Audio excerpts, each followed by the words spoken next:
அஸ்ஸலாமு அலைக்கும் ரஹ்மத்துல்லாஹி வரகாத்துஹு.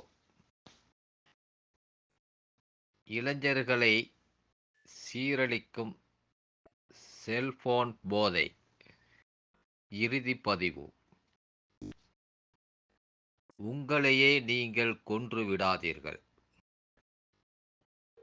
அல் குர்ஆன் 4வது அத்தியாயத்தில் 29வது வசனத்தில் கூறப்பட்டுள்ளது. உடல் ரீதியான பாதிப்புகள் ஏற்பட காரணத்தை நாமளே இந்த செல்போன் மூலியமாக ஏற்படுத்திக் கொள்கின்றோம்.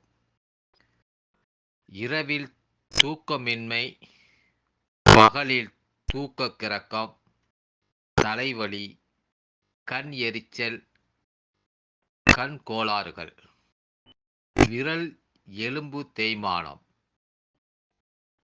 வகுப்பை புறக்கணித்தல் போன்ற பிரச்சனைகளால் அவதிப்படுவது, கல்வி கேள்விக்குறி, தற்கொலை எண்ணங்கள் தோன்றுவது, பிறரை தாக்க வேண்டும் என்ற குற்ற உணர்வு இருப்பதாகவும் தெரிவித்துள்ளனர்.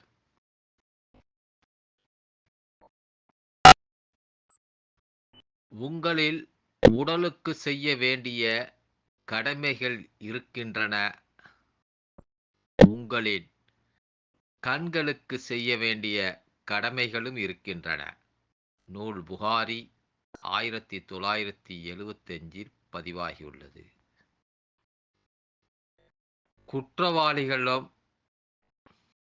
குற்றவாளிகளிடம் உங்களை நரகத்தில் சேர்த்தது எது என்று விசாரிப்பார்கள்.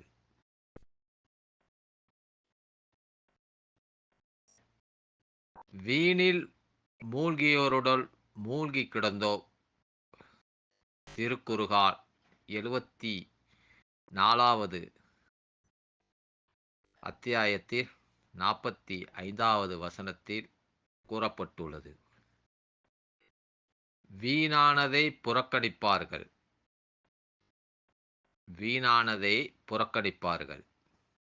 அல் குர்ஆன் 23வது அத்தியாயத்தில் 3வது வசனத்தில் கூறப்பட்டுள்ளது. எல்லா போதைகளையும் விட ஒரு கொடிய போதை செல்போன் போதைதான்.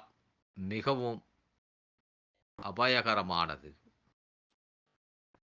உணவு போதை, சினிமா போதை, கிரிக்கெட் போதை, புகை போதை, மது போதை, பாலியல் போதை என்ற வரிசையில் இன்று இளைஞன் சீரழிவது இந்த கைபேசி போதையால்தான். மற்ற எல்லா போதைகளையும் விட கொடிய ஒரு நோய் இது என்று சந்தேகமின்றி கூறிவிடலாம். மற்ற விளையாட்டில் ஆர்வம் காட்டல். மாணவர்களே, இது வேண்டாம். நீங்கள் விளையாட வேண்டியது கைப்பந்து, கூடைப்பந்து, ஓட்டம், நீச்சல் போன்ற நிஜமான விளையாட்டுகள். மொபைல் கேம் என்ற போலி விளையாட்டு விபரீதமானது. அது உங்கள் நிகழ்காலத்தையே கொல்லும், எதிர்காலத்தை கேள்விக்குறியாக்கும். இந்த கொடிய செல்போன் போதையில் இருந்து இளைஞர்களை மீட்டெடுப்போம். அல்லாஹு நம் அனைவருக்கும் அருள் புரிவானாக. அஸ்ஸலாமு அலைக்கும் ரஹ்மத்துல்லாஹி வரகாத்துஹு. இன்ஷா அல்லாஹ் அடுத்த பதிவை நாம் காணுவோமாக.